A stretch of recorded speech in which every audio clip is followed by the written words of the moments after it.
नमस्कार दोस्तों, जय जोहार। मैं कौशल तिवारी और बिहनिया संझा में आपका स्वागत है।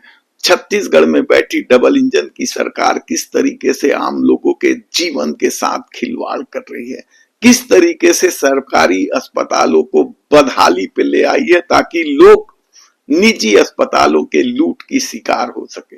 ये पूरा खेल किसी माफिया से कम नहीं है। एक नेक्सस काम कर रहा है दवा कंपनी, अधिकारी और मंत्रियों के बीच का।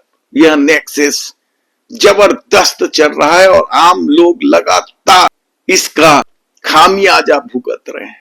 और ये खेल में एक दवा कंपनी इस तरीके से माहिर हो गई है कि उसे किसी बात का डर नहीं है और सरकार भी उस दवा कंपनी को लगातार प्रश्रय दे रही है। इस दवा कंपनी के दर्जनों दवाइयां गुणवत्ता की जांच में फेल हो चुकी है, उसके बाद भी इस दवा कंपनी को ब्लैक लिस्टेड नहीं किया जा रहा है।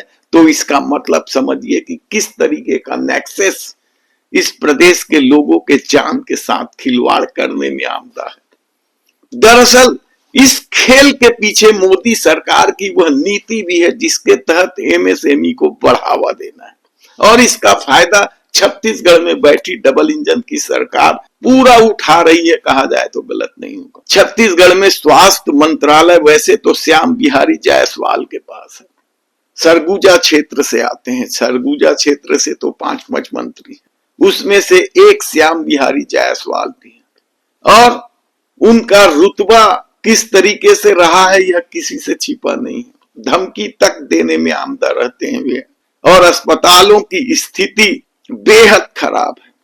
सवाल खाली पदों का नहीं है, वो तो है ही, उसकी तो भर्ती हो ही नहीं रही, लेकिन मनमानी भी कम नहीं है। ऐसे में यदि सरकारी अस्पतालों में सप्लाई की जाने वाली दवा गुणवत्ता विहीन हो और ऐसी कंपनी को ब्लैक लिस्टेड घोषित न किया जाए तब इसे क्या कहा जाए।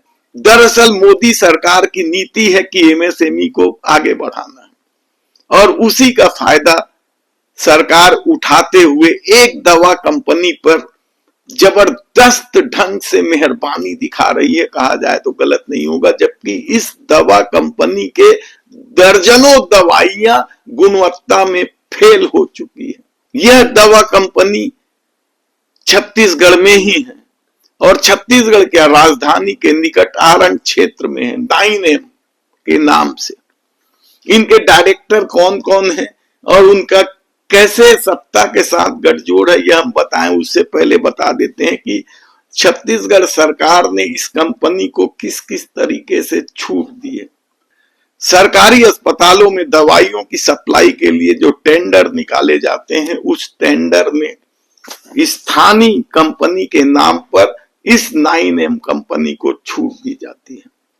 सरकार ने नियम बना लिया है, स्थानीय उद्योगों को बढ़ावा देना है। इसके लिए टेंडर में जरूरी नहीं है कि वह अपने टर्नओवर का जिक्र करे, यानी आपका टर्नओवर कुछ भी हो आप टेंडर में पार्टिसिपेट कर सकते हैं। इसके अलावा सर्टिफिकेट के साथ भी खेल है।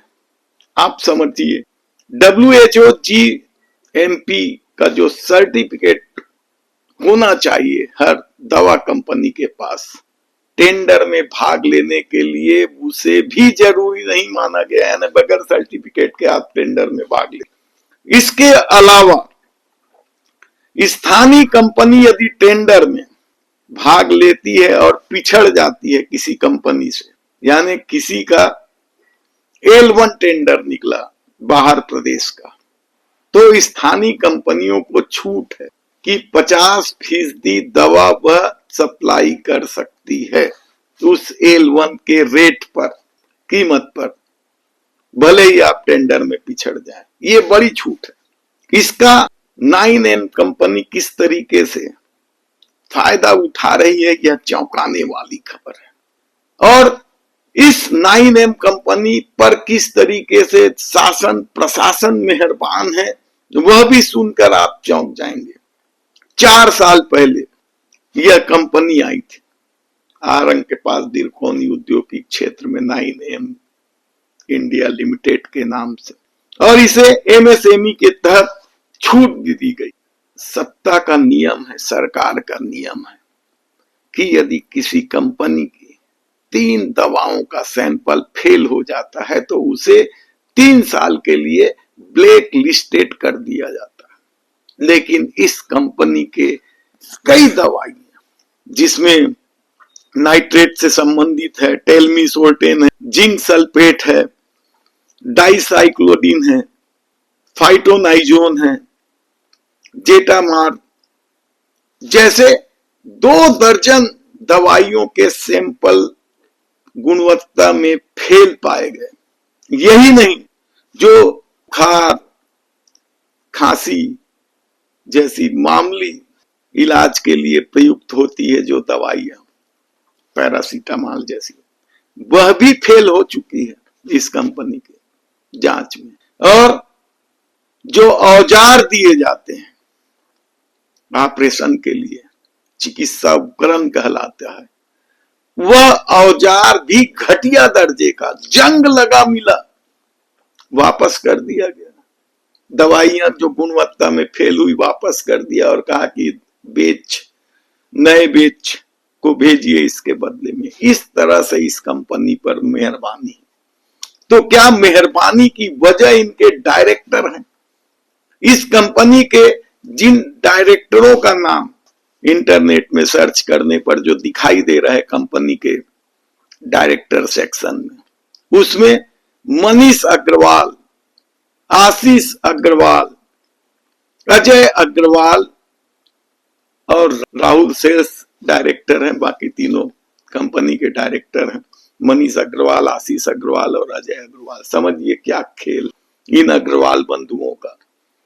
और यदि भारतीय जनता पार्टी पर यह आरोप लगते रहा है कि यह व्यापारियों की सरकार है, तब इस खेल में मनीष अग्रवाल, आशीष अग्रवाल, अजय अग्रवाल किस तरीके से फिट बैठ रहे होंगे आसानी से समझा जा सकता है। इन डायरेक्टरों के अपने किस्से हैं, हम इनका विस्तार से आपको बताएंगे, एक एक डायरेक्टरों की कहानी बताएंगे आपको विस्तार से, हमारी टीम लगी हुई है। लेकिन यह 9M इंडिया लिमिटेड कंपनी किस तरीके से गुणवत्ता विहीन दवाइयां सप्लाई कर रही है और सरकार लगातार इस कंपनी की दवाइयां गुणवत्ता में फेल होने के बाद भी कार्रवाई नहीं कर रही है, केवल दवाइयां लौटा देती है कि भाई आपका ये बेच नंबर की दवाइयां खराब है, आप दूसरा भेजिए। कायदे से यदि 3 दवाइयों के सैंपल गुणवत्ता विहीन निकले तो कंपनी को ब्लैक लिस्टेड घोषित कर देना चाहिए। लेकिन अधिकारियों की मेहरबानी, समझिए आप इस पूरे खेल को कि किस तरीके से आम लोगों के जीवन से खिलवाड़ किया जा रहा है। हैरानी की बात तो यह है कि तीनों डायरेक्टरों का अपना खेल है और इस पूरे खेल में अधिकारियों की भूमिका सबसे बड़ी बताई जा रही है। याद कीजिए कि आप किस किस तरीके से दवाइयों के घोटाले, मेडिकल घोटालों को लेकर छत्तीसगढ़ पूरे देश में चर्चित रहा है। और अभी से नहीं, डॉक्टर रमन सिंह के जमाने में भी मेडिकल घोटाले बड़े बड़े होते रहे हैं। और इस सरकार के आने के बाद जिस तरीके से खुलासा हुआ है दवा आपूर्ति में गड़बड़ी को लेकर, MSME के नाम पर, और छत्तीसगढ़ के पूर्व गृह मंत्री नंदकीराम कंवर ने भी एक दवा घोटाले का पर्दाफाश किया था, उस पर जांच चल रही है, आधा दर्जन लोग जेल में। लेकिन यहां भी खेल हुआ है। जानकारी दी गई थी कि 14 अफसर इस दवा घोटाले में शामिल थे, लेकिन सिर्फ आधा दर्जन ही जेल में है, बाकी सब मजे से नए नए पदों पर बैठे हैं सरकार के। तब ऐसी परिस्थिति में अब जो हम खुलासा कर रहे हैं 9M कंपनी का, आप आसानी से समझ सकते हैं कि सत्ता को यहाँ के लोगों के जीवन का कोई परवाह नहीं, वह तो सिर्फ और सिर्फ अपने खेल में मग्न है। धन्यवाद।